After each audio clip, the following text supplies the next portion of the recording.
So last night, I got to ask you, Tony Khan hired, in my opinion, probably the most untalented person in WWE announcing history, and Renee Young, what she goes by her real name now, Renee Paquette or Paquette, I don't know, Moxley's wife.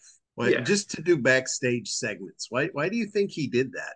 I bet Moxley pushed her in, and he probably said, "Yeah." I mean, they just re-signed him a 5-year deal, and I think they made him a locker room captain over there. So they got to get somebody over there doing stuff because the locker room's out of control. I mean, people are fighting in the locker room. It's stupid, very What do you unprofessional.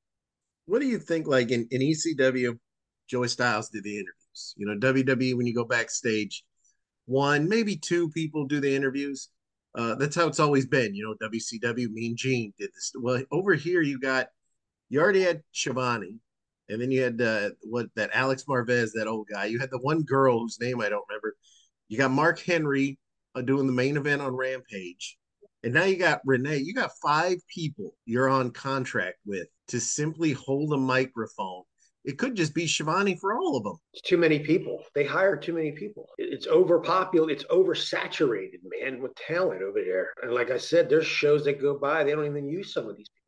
Vince let a lot of people go, and they just scooped them up without even thinking.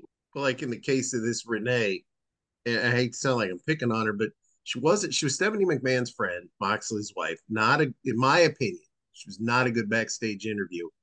Then they made her, remember they had the big deal. We're gonna make her the first female announcer on Raw.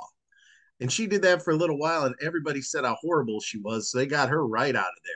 Then Mox left, she was gone. Why would you hire somebody that the majority of the crowd thinks stinks anyway, just because she was in WWE and Moxley's wife? Yeah, I mean, like I said, I guarantee Moxley pushed that through. I wouldn't doubt it. I mean, heck, if I was married and she was an announcer, yeah, I'd want her to be on the road with me, and yeah, I'd want her to get that extra paycheck.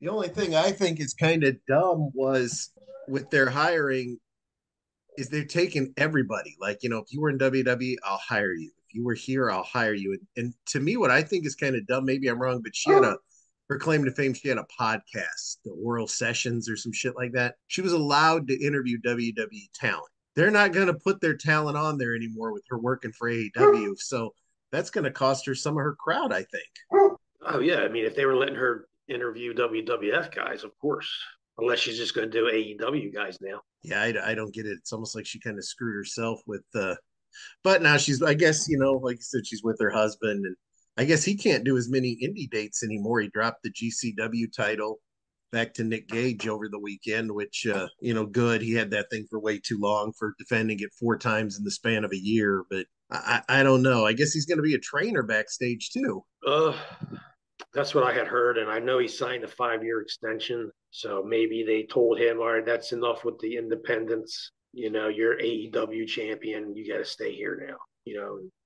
Try to handle the locker room and try to keep these guys from killing each other in the back, which is ridiculous.